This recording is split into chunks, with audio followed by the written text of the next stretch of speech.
ಜಾನಪದ ಪರಿಷತ್ ವತಿಯಿಂದ ಗೋವಿಂದರಾಜನಗರ ವಿಧಾನಸಭಾ ಕ್ಷೇತ್ರದ ಮಹಿಳಾ ಘಟಕ ಉದ್ಘಾಟನೆ ಮತ್ತು ಪದಾಧಿಕಾರಿಗಳ ಪದಗ್ರಹಣ ಕಾರ್ಯಕ್ರಮ ಹಮ್ಮಿಕೊಳ್ಳಲಾಗಿತ್ತು. ಈ ಕಾರ್ಯಕ್ರಮದ ಉದ್ಘಾಟನೆಯನ್ನ ಅಧ್ಯಕ್ಷರಾದ ಡಾಕ್ಟರ್ ಜಾನಪದ ಎಸ್ ಬಾಲಾಜಿರವರು ದೀಪ ಬೆಳಗಿಸುವ ಮೂಲಕ ಕಾರ್ಯಕ್ರಮಕ್ಕೆ ಚಾಲನೆ ನೀಡಿದರು. ಅಧ್ಯಕ್ಷತೆಯನ್ನ ಅಖಿಲ ಭಾರತ ಶರಣ ಸಾಹಿತ್ಯ ಪರಿಷತ್ ಅಧ್ಯಕ್ಷರು ಗೋವಿಂದರಾಜನಗರ ವಿಧಾನಸಭಾ ಕ್ಷೇತ್ರದಿಂದ ಜೂನ್ 25ನೇ ತಾರೀಕು ರವೀಂದ್ರ ಕಲಾಕ್ಷೇತ್ರದಲ್ಲಿ ನಡೆಯುವ ಪ್ರಪ್ರಥಮ ರಾಜ್ಯ ಕನ್ನಡ ಜಾನಪದ ಸಮ್ಮೇಳನದ ಸರ್ವಾಧ್ಯಕ್ಷರಾಗಿರುವ ನಿವೃತ್ತ ಐಎಎಸ್ ಅಧಿಕಾರಿ ಡಾಕ್ಟರ್ ಸಿ ಸೋಮಶೇಖರ್ ಅವರು ವಹಿಸಿದ್ರು. ಕಾರ್ಯಕ್ರಮ ಉದ್ದೇಶಿಸಿ ಮಾತನಾಡಿದ ಸಿ ಸೋಮಶೇಖರ್ ಅವರು, ಜಾನಪದ ಸಂಸ್ಕೃತಿ ಎಲ್ಲಾ ಸಂಸ್ಕೃತಿಗಳ ಮೂಲ ಸಂಸ್ಕೃತಿ. ಜಾನಪದ ದೇಶ ಸಂಸ್ಕೃತಿಯ ಮೂಲ ಬೇರು. ಆದರೆ ಆಧುನಿಕ ಜೀವನದತ್ತ ನಮ್ಮ ಯುವ ಸಮಾಜ ಮುಖ ಮಾಡಿರುವುದರಿಂದ ಜಾನಪದ ನಲುಗಿ ಹೋಗುತ್ತಿದೆ. ನಾವೆಲ್ಲರೂ ಜಾನಪದ ಪ್ರಜ್ಞೆ ಮತ್ತು ಪರಿಸರ ಪ್ರಜ್ಞೆಗಳನ್ನ ಬೆಳೆಸಲು ಮುಂದಾಗಬೇಕು ಎಂದು ಹೇಳಿದರು. ಕಾರ್ಯಕ್ರಮ ಕುರಿತು ಉದ್ಘಾಟನಾ ಭಾಷಣ ಮಾಡಿದ ಡಾಕ್ಟರ್ ಜಾನಪದ ಎಸ್ ಬಾಲಾಜಿ ಅವರು, ಮಾನವೀಯತೆ, ಹೃದಯ ವೈಶಾಲ್ಯತೆ ಇಂದು ಕುಂಠಿತಗೊಂಡು ಸ್ವಾರ್ಥ ಲಾಲಾಸೆಗಳು ಮೇಳೈಸುತ್ತಿವೆ. ಹೀಗಾಗಿ ಕಲೆ ಸಂಸ್ಕೃತಿಗಳ ಬಗೆಗಿನ ಆಸಕ್ತಿ ಕಡಿಮೆಯಾಗಿದೆ. ದೇಶದ ಅಮೂಲ್ಯ ಸೊತ್ತಾದ ಜಾನಪದ ಸಂಸ್ಕೃತಿಯನ್ನ ಉಳಿಸಿ ಬೆಳೆಸುವುದು ನಮ್ಮ ಆದ್ಯ ಕರ್ತವ್ಯ. ಇದೇ ಜೂನ್ 25ರಂದು ರವೀಂದ್ರ ಕಲಾಕ್ಷೇತ್ರದಲ್ಲಿ ನಡೆಯುವ ಕನ್ನಡ ಜಾನಪದ ಸಮ್ಮೇಳನಕ್ಕೆ ಹೆಚ್ಚಿನ ಸಂಖ್ಯೆಯಲ್ಲಿ ಭಾಗವಹಿಸಿ ಸಮ್ಮೇಳನವನ್ನ ಯಶಸ್ವಿಗೊಳಿಸಬೇಕೆಂದು ತಿಳಿಸಿದರು. ಗೋವಿಂದರಾಜನಗರ ವಿಧಾನಸಭಾ ಕ್ಷೇತ್ರದ ಕನ್ನಡ ಜಾನಪದ ಪರಿಷತ್ನ ಅಧ್ಯಕ್ಷ ನರಸಿಂಹಮೂರ್ತಿ ಮಾತನಾಡಿ, ಯುವ ಸಮೂಹಕ್ಕೆ ನಮ್ಮ ಕಲೆ ಜಾನಪದಗಳನ್ನು ಕಲಿಸುವ ಹಾಗೂ ಅರಿವು ಮೂಡಿಸುವ ಪ್ರಕ್ರಿಯೆಗಳು ಕ್ರಿಯಾತ್ಮಕವಾಗಿ ನಡೆಯಬೇಕಿದ್ದು, ನಮ್ಮ ಸಂಸ್ಕೃತಿಯ ಬೇರುಗಳನ್ನು ರಕ್ಷಿಸಿದರೆ ಮಾತ್ರ ಜಾನಪದ ಕಲೆ ಉಳಿದು ಮೂಲ ಉದ್ದೇಶ ಈಡೇರಿಸಿದಂತಾಗುತ್ತದೆ ಎಂದು ನರಸಿಂಹಮೂರ್ತಿ ತಿಳಿಸಿದರು. ಇದೇ ಸುಸಂದರ್ಭದಲ್ಲಿ ಗೋವಿಂದರಾಜನಗರ ವಿಧಾನಸಭಾ ಕ್ಷೇತ್ರದ ಮಹಿಳಾ ಘಟಕದ ಅಧ್ಯಕ್ಷೆಯಾಗಿ ಶ್ರೀಮತಿ ಸವಿತಾ ಎನ್ ಕುಮಾರ್ ಅವರಿಗೆ ಕನ್ನಡ ಜಾನಪದ ಪರಿಷತ್ ಧ್ವಜ ನೀಡಿ ಮಹಿಳಾ ಘಟಕವನ್ನ ಸಾಂಕೇತಿಕವಾಗಿ ಉದ್ಘಾಟಿಸಲಾಯಿತು. ಪ್ರಧಾನ ಕಾರ್ಯದರ್ಶಿಯಾಗಿ ಶ್ರೀಮತಿ ನೇತ್ರಾವತಿ, ಮಂಜುನಾಥ್, ಕೋಶಾಧಿಕಾರಿಯಾಗಿ ಶ್ರೀಮತಿ ಅನಿತಾ, ಪದಾಧಿಕಾರಿಗಳಾಗಿ ವಾಣಿ, ಚೈತ್ರ, ಲಕ್ಷ್ಮಿ, ಲತಾ, ಜ್ಯೋತಿ, ಭಾಗ್ಯ, ಪವಿತ್ರ, ಹೇಮಲತಾ ಮತ್ತಿತರಿಗೆ ಅಧ್ಯಕ್ಷರಾದ ಡಾಕ್ಟರ್ ಜಾನಪದ ಎಸ್ ಬಾಲಾಜಿರವರು ಪದಪತ್ರ ನೀಡಿದರು. ಕಾರ್ಯಕ್ರಮದಲ್ಲಿ ವಿಶೇಷ ಆಹ್ವಾನಿತರಾಗಿ ಆಗಮಿಸಿದ ಸಂಸ್ಕೃತಿ ಸಂಗಮ ಟ್ರಸ್ಟ್ನ ಅಧ್ಯಕ್ಷರಾದ ಶ್ರೀಮತಿ ಸರ್ವಮಂಗಳ ಸೋಮಶೇಖರ್, ಇಂದು ಸಂಜೆ ಪತ್ರಿಕೆಯ ಮುಖ್ಯಸ್ಥೆ ಶ್ರೀಮತಿ ಪದ್ಮಾ ನಾಗರಾಜ್, ಕಾಜಪ ಮಹಾಲಕ್ಷ್ಮಿ ಲೇಔಟ್ ಘಟಕದ ಅಧ್ಯಕ್ಷೆ ಶ್ರೀಮತಿ ವಿಜಯಲಕ್ಷ್ಮಿ ಸತ್ಯಮೂರ್ತಿ, ಕಾಸಪ ಮತ್ತು ಕಾಜಾಪ ವಿಜಯನಗರ ಘಟಕದ ಅಧ್ಯಕ್ಷರಾದ ಉಮೇಶ್ ಚಂದ್ರ, ಮುಖ್ಯ ಅತಿಥಿಗಳಾಗಿ ಬಿಬಿಎಂಪಿ ಮಾಜಿ ಸದಸ್ಯರಾದ ಶ್ರೀಮತಿ ರೂಪಾದೇವಿ, ನಾಗರಭಾವಿ ಮಹಿಳಾ ಬ್ಲಾಕ್ ಕಾಂಗ್ರೆಸ್ ಅಧ್ಯಕ್ಷೆ ಶ್ರೀಮತಿ ಪ್ರೇಮಲತಾ ಸೇರಿದಂತೆ ಕನ್ನಡ ಜಾನಪದ ಪರಿಷತ್ನ ಗೋವಿಂದರಾಜನಗರ ಮತ್ತು ರಾಜಾಜಿನಗರ ಘಟಕದ ಪದಾಧಿಕಾರಿಗಳು, ಸ್ಥಳೀಯ ನಾಗರಿಕರು ಹಾಗೂ ಮತ್ತಿತರರು ಪಾಲ್ಗೊಂಡಿದ್ದರು. ಕಾರ್ಯಕ್ರಮದಲ್ಲಿ ಹಲವು ತಂಡಗಳಿಂದ ಜಾನಪದ ಗೀತೆಗಳನ್ನ ಪ್ರಸ್ತುತಪಡಿಸಲಾಯಿತು. ಈ ಒಂದು ಮಹಿಳಾ ಘಟಕ ಉದ್ಘಾಟನೆಗೆ ಕರೆ ಮಾಡಿದಾಗ ನಾನು ಸಹ ಬರ್ತೀನಮ್ಮ, ನಾನು ಆಶೀರ್ವಾದ ಮಾಡ್ತೀನಿ ಅಂತ ನಮ್ಮ ಇವತ್ತೇನು ಅಧ್ಯಕ್ಷೆಯಾಗಿ ಪದಗ್ರಹಣ ಮಾಡ್ತಾ ಇದ್ದಾರೆ ನಮ್ಮ ಶ್ರೀಮತಿ ಸವಿತಾ ಕುಮಾರ್ ಅವರಿಗೆ ಹೇಳಿಕೊಡುವ ಅವರು ತಕ್ಷಣವೇ ಒಂದು ಅಸಂಖ್ಯಾಗಿ ಆ ಒಂದು ಕರೆಗೆ ಹೋಗ್ಬಿಟ್ಟು ಈ ಒಂದು ಕಾರ್ಯಕ್ರಮಕ್ಕೆ ಬಂದಿರುವ ನಮ್ಮ ಸಿ ಸೋಮಶೇಖರ್ ಸರ್ ಅವರಿಗೆ ಹೃದಯಪೂರ್ವಕವಾಗಿ ನಾನು ಸ್ವಾಗತ ಬಯಸ್ತೀನಿ. ನಮ್ಮ ಕನ್ನಡ ಜಾನಪದ ಪರಿಷತ್ನ ಸಾಂಪ್ರದಾಯಿಕವಾಗಿ ನಾವು ಬೆಲೆ ಅಡಿಕೆ ಮುಖಾಂತರ ಪ್ರತಿಯೊಂದು ಗಣ್ಯಾತಿ ಗಣ್ಯರನ್ನೆಲ್ಲ ಸ್ವಾಗತ ಬಯಸುವ ಒಂದು ರೂಢಿಯಿದೆ. ಶ್ರಮಪಟ್ಟು ದೊಡ್ಡ ಮಟ್ಟಿನ ಒಂದು 4-5 ಅಕಾಡೆಮಿಗಳು ಹೊರಭಾಗದಲ್ಲೂ ಅನೇಕ ರಾಜ್ಯಗಳಲ್ಲಿ ಕೆಲಸ ಮಾಡ್ತಾ ನಿರಂತರವಾಗಿ ಅದೆಲ್ಲರೂ ಶ್ರಮ ಪಡ್ತಾ ಇರುವ ನಮ್ಮ ರಾಜ್ಯಾಧ್ಯಕ್ಷರಾದ ಡಾಕ್ಟರ್ ಜಾನಪದ ಎಸ್ ಬಾಲಾಜಿ ಸರ್ ಅವರ ಒಂದು ಸಮ್ಮುಖದಲ್ಲಿ ಅವರ ಮಾರ್ಗದರ್ಶನದಲ್ಲಿ ನಾವೆಲ್ಲರೂ ಕೆಲಸ ಮಾಡ್ತಾ ಇದ್ವಿ. ಅವರ ಒಂದು ಏನು ಆ ಕೆಲಸ ಕಾರ್ಯ ಕಳೆದ 10 ವರ್ಷಗಳಿಂದ ಸಾಕ್ತಾ ಬರ್ತಿದೆ. ಈಗ ದಶಮಾನೋತ್ಸವದ ವರ್ಷದಲ್ಲಿ ನಾವು ಇದ್ದೀವಿ. ಆ ದಶಮಾನೋತ್ಸವದ ವರ್ಷದಲ್ಲಿ ಅನೇಕ ಕಾರ್ಯಕ್ರಮಗಳನ್ನು ಹಮ್ಮಿಕೊಂಡಿದ್ದಾರೆ. ಆ ಒಂದು ಕಾರ್ಯಕ್ರಮದ ರೂಪದಲ್ಲೇ ಇವಾಗ ಏನು ನಡೀತಾ ಇದೆ ಕನ್ನಡ ಜಾನಪದ ಸಮ್ಮೇಳನ, ಅವರ ಒಂದು ಕನಸು ಅದು ದಶಮಾನೋತ್ಸವದ ವರ್ಷದಲ್ಲಿ 10 ಸಮ್ಮೇಳನ, ರಾಜ್ಯ ಸಮ್ಮೇಳನ ಮಾಡಬೇಕು ಅನ್ನೋ ಒಂದು ವರ್ಷ ಇದೆ. ಈ ವರ್ಷದಲ್ಲಿ 10 ಸಮ್ಮೇಳನ ಮಾಡಬೇಕನ್ನೋ ಒಂದು ಗುರಿ ಇಟ್ಕೊಂಡು ಈ ಒಂದು ಬೆಂಗಳೂರು ಭಾಗದಲ್ಲಿ ಇದು ನಮ್ಮ ಗೋವಿಂದರಾಜನಗರ ವಿಧಾನಸಭಾ ಕ್ಷೇತ್ರದ ಪ್ರಪ್ರಥಮ ಸಮ್ಮೇಳನ. ಇದಕ್ಕೆ ತಾವೆಲ್ಲರೂ ಸಾಕ್ಷಿಯಾಗಬೇಕು. ಮುಂದಿನ ಜೂನ್ 25ರಂದು ಏನು ನಡೀತಾ ಇದೆ ಕನ್ನಡ ಜಾನಪದ ಸಮ್ಮೇಳನ, ಅದಕ್ಕೆಲ್ಲ ನಮ್ಮ ಕನ್ನಡ ಜಾನಪದ ಪರಿಷತ್ನ ರಾಜ್ಯಾಧ್ಯಕ್ಷರಾದ ಡಾಕ್ಟರ್ ಜಾನಪದ ಎಸ್ ಬಾಲಾಜಿ ಅವರು ಮುಖ್ಯ ಕಾರಣಕರ್ತರು. ಅವರು ಇಂದಿನ ಸಭೆಯ ಈ ಒಂದು ಸಭೆಯ ಉದ್ಘಾಟನೆಯನ್ನು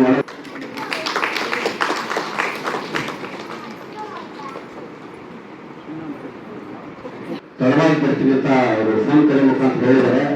5:30 ಒಳಗಡೆ ಕಾರ್ಯಕ್ರಮ ಆಗಿದ್ರೆ ಬಂದು ಹೋಗ್ತಾ ಇದೆ. 7:30 8 ಗಂಟೆ ನಂತರ ನಾನು ಒಳಗಡೆ ನಾನು ಜಾಯ್ನ್ ಆಗ್ತೀನಿ. ಅಷ್ಟೊಂದು ಕಾರ್ಯಕ್ರಮ ಆಗಿದ್ರೆ ಬಂದೇ ಬರ್ತೀನಿ ಅಂತ ಅವರು ಹೇಳಿದ್ದಾರೆ. ಅವರ ನಿರೀಕ್ಷೆಯಲ್ಲಿ ನಾವು ಕಾರ್ಯಕ್ರಮವನ್ನು ಮುಂದುವರಿಸೋಣ. ಈ ಒಂದು ಕಾರ್ಯಕ್ರಮಕ್ಕೆ ಇವತ್ತೇನು ನಮ್ಮ ಆಶೀರ್ವಾದ ಶಾಸ್ತ್ರೋತ್ತರ ಆಡಳಿತದಿಂದ ನಮ್ಮ ಡಾಕ್ಟರ್ ರಿಯಾಜ್ ಪಾಷಾ ಸರ್ ಅವರು ಬೆಂಗಳೂರು ಕೇಂದ್ರ ಜಿಲ್ಲಾಧ್ಯಕ್ಷರಾಗಿ ತುಂಬಾ ನಮ್ಮ ಬಾಲಾಜಿ ಸರ್ ಅವರ ಜೊತೆಯಾಗಿ ರಾಜಧಾನಿ ಬೆಂಗಳೂರಿನಲ್ಲಿ ಏನು ಕನ್ನಡ ಜಾನಪದ ಪರಿಷತ್ತು ದೊಡ್ಡ ಮಟ್ಟದಲ್ಲಿ ಕೆಲಸ ನಿರ್ವಹಿಸಲಿಕ್ಕೆ ಅವರು ಪ್ರಮುಖ ಕಾರಣಕರ್ತರು. ಅವರಿಗೂ ಸಹ ಈ ಒಂದು ಸ್ವಾಗತ ಬಯಸ್ತೀನಿ.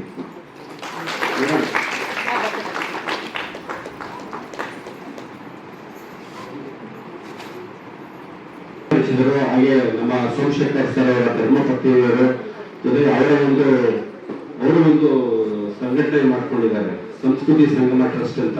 ಆ ಸಂಸ್ಕೃತಿ ಸಂಗಮ ಟ್ರಸ್ಟ್ ನ ಅಧ್ಯಕ್ಷರಾಗಿ ಅನೇಕ ಸಮಾಜಮುಖಿ ಕೆಲಸಗಳನ್ನು ಮಾಡ್ಕೊಂಡು ಬರ್ತಾ ಇದ್ದಾರೆ. ಅವರು ಸಹ ನಾನು ನಮ್ಮ ಕನ್ನಡ ಜಾನಪದ ಪರಿಷತ್ ಗೋವಿಂದರಾಜ ಮಹಿಳಾ ಘಟಕ ವತಿಯಿಂದ ಅವರಿಗೂ ನಾನು ಸ್ವಾಗತ ಬಯಸ್ತೀನಿ. ಮಹಿಳಾ ಬ್ಲಾಕಿನ ಕಾಂಗ್ರೆಸ್ ಸಮಿತಿ ಅಧ್ಯಕ್ಷರಾಗಿರುವ ಈ ಭಾಗದಲ್ಲಿ ಅವರು ಸಹ ಚಿರಪರಿಚಿತರಾಗಿ ಅನೇಕ ಅವರ ಅವಧಿಯಲ್ಲಿ ಅನೇಕ ಕೆಲಸಗಳನ್ನ ಮಾಡಿ ಚಿರಪರಿಚಿತರಾಗಿದ್ದಾರೆ. ಶ್ರೀಮತಿ ರೂಪಾದೇವಿ ವಿಜಯಕುಮಾರ್ ಗೌಡರು ಅವರಿಗೂ ನಮ್ಮ ಕನ್ನಡ ಜಾನಪದ ಪರಿಷತ್ನ ಎಲ್ಲಾ ಕಾರ್ಯಕ್ರಮಗಳಲ್ಲೂ ಪ್ರತಿಯೊಂದು ಕಾರ್ಯಕ್ರಮದಲ್ಲೂ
ಸಂಪಿಗೆ ಗಿಡ ಸರ್ಗೆ ಹೊಂಗೆ ಗಿಡ ಕೊಟ್ಟಿದ್ದಾರೆ. ತಂಪಾಗಿ ನೆರಳನ್ನ ನೀಡಲಿ ಅಂತ.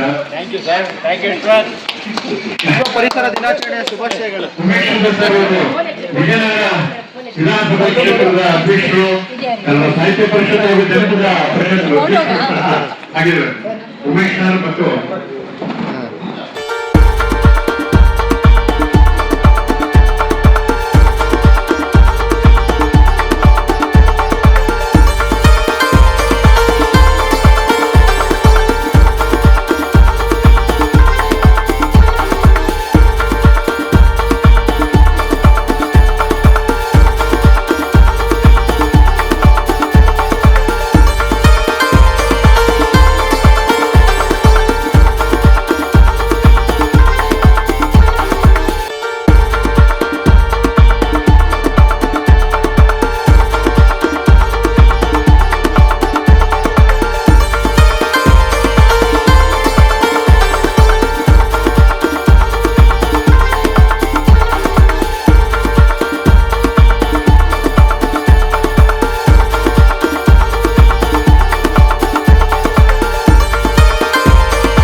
ಒಂದೊಂದು ಗಳಿಗೆ ನೆನೆದೇನಾ, ಎದ್ದೊಂದು ಗಳಿಗೆ ನೆನೆದೇನಾ.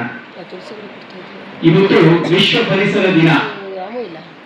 ಆ ಭೂಮಿ ತಾಯಿಯನ್ನ ಸ್ಮರಿಸಿಕೊಳ್ಳೋದು ನಮ್ಮೆಲ್ಲರ ಕರ್ತವ್ಯ.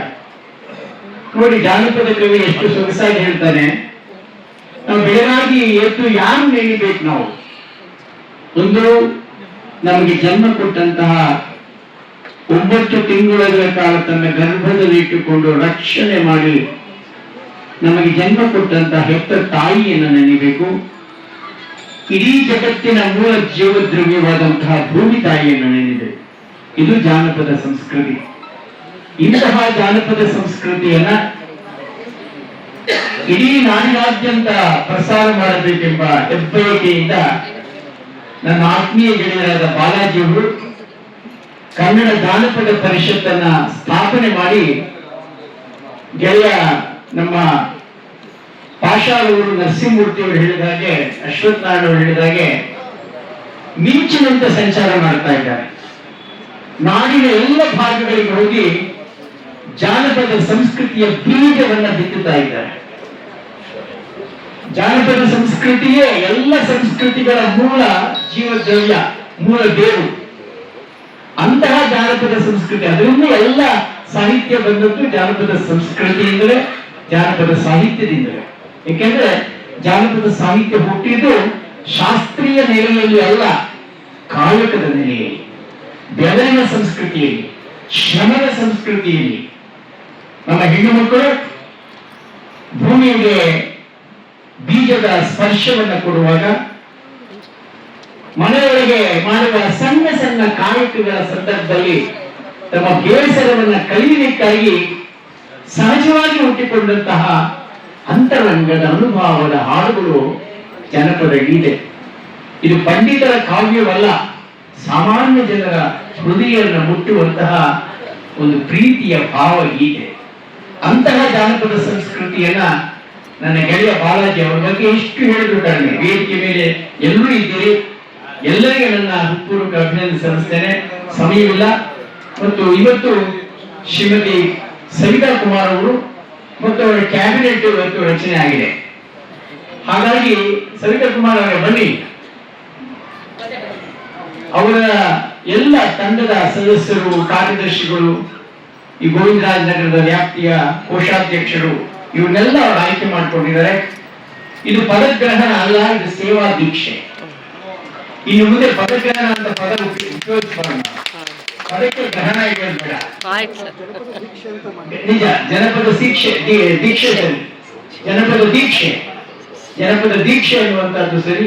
ಜನಪದ ದೀಕ್ಷೆ ಸೇವೆಯ ದೀಕ್ಷೆ. ಒಂದೇ ಒಂದು ಕವನವನ್ನು ಹೇಳಿ ನನ್ನ ಮಾತು ಮುಗಿಸ್ತಾನೆ. ಕವಿ ಈ ಭೂಮಿ ತಾಯಿ ಬಗ್ಗೆ ಹೇಳ್ತಾನೆ, ಈ ಪ್ರಕೃತಿ ಬಗ್ಗೆ ಹೇಳ್ತಾನೆ. ಇಳೆಯಿಂದ ಮೊಳಕೆಯೊಗೆ ಒಂದು ತಮಟೆಗಳಿಲ್ಲ, ಫಲಮಾಗುವ ಒಂದು ತುತ್ತೂರಿ ದನಿ ಇಲ್ಲ, ಬೆಳಕೀವ ಸೂರ್ಯ ಚಂದ್ರನದೊಂದು ಸದ್ದಿಲ್ಲ, ಹೊಲಿನಿಂದ ತುಟಿಗಳನ್ನು ಮಂಕುತಿಮ್ಮ. ಎಂತ ಅದ್ಭುತವಾದಂತ ಮಾತು.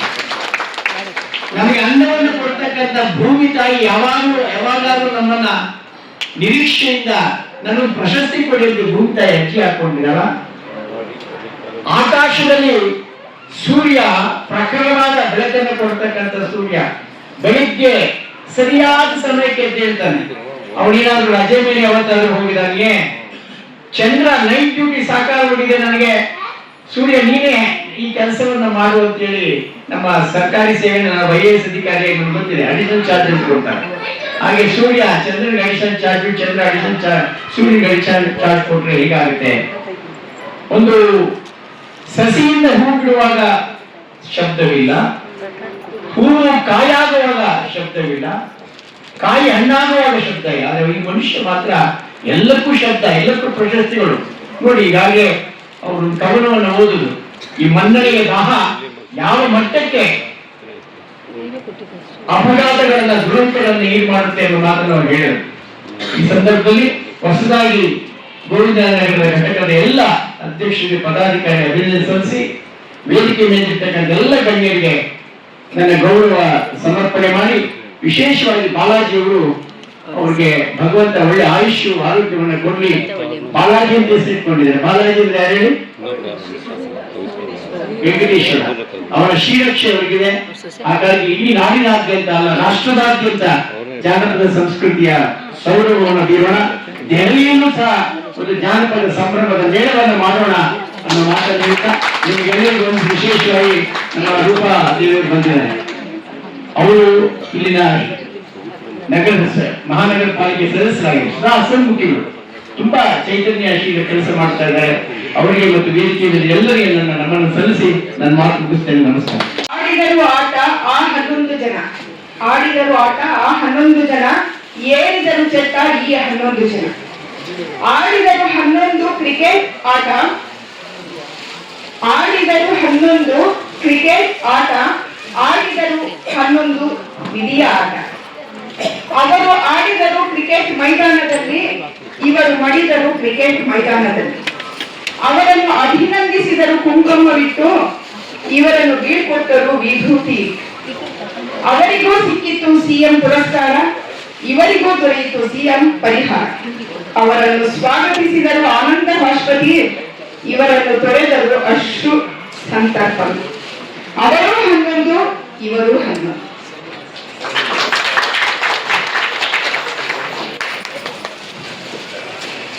ಒಂದು ಜಾನಪದ ಗೀತೆ. ಸೋಮಲಿಂಗನ ಗುಡಿ ಮ್ಯಾಲ ಬೆಂಗಾರ ಚೆಡಿ, ಮ್ಯಾಲ ಬಂಗಾರ ಚೆಡಿಯ, ಹೇಯವ ಮ್ಯಾಲ ಬಂಗಾರ ಚೆಡಿಯ, ಇದನ್ಯಾರ ಕಟ್ಟಿಸ್ಯಾರ ಹೊಸ ಕೂಡಿಂಗೆಳೆತವ್ವ, ಇದನ್ಯಾರ ಕಟ್ಟಿಸ್ಯಾರ ಹೊಸ ಕೂಡಿಂಗೆಳೆತವ್ವ, ನೋಡಿ ಬರೋಣ ನೆಡಿಯ.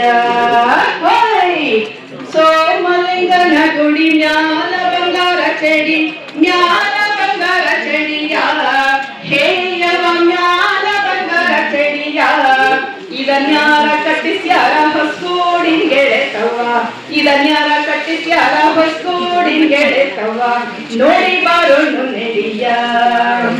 ರಾಗಿಯ ಹೊಲ ನೋಡ, ಗೋಧಿಯ ತೆನೆ ನೋಡ, ಗೋಧಿಯ ತೆನೆ ನೋಡ, ಹೇಯವ ಗೋಧಿಯ ತೆನೆ ನೋಡ, ಭಾವ ಮೈದುನರ ನಗೆ ನೋಡ ಗೆಳೆತವ್ವ, ಭಾವ ಮೈದುನರ ನಗೆ ನೋಡ ಗೆಳೆತವ್ವ, ನೋಡಿ ಬಾರೋಣ ನೆಡಿಯ. ಬೆಳ್ಳಿಯ ಎರಡೆತ್ತು ಬೆಳ್ಳಿಯ ಪಾರಿಕೋಲು, ಬೆಳ್ಳಿಯ ಪಾರಿಕೋಲ, ಹೇಯವ ಬೆಳ್ಳಿಯ ಪಾರಿಕೋಲ, ಹಳ್ಳ ದಂಡ್ಯ ಮ್ಯಾಗಿರುವ ಬೆರಡು ಪಕ್ಷಿ, ಹಳ್ಳ ದಂಡ್ಯ ಮ್ಯಾಗಿರುವ ಬೆರಡು ಪಕ್ಷಿ, ನೋಡಿ ಬಾರೋಣ ನೆಡಿಯ, ನೋಡಿ ಬಾರೋಣ ನೆಡಿಯ. ತಂದ ನನ ನನ ತಂದ ನನ ನನ ತನ ನನ ನನ, ತಂದಾನಿ ತಂದಾನಿ ತಾನ ತಾನು ತಂದ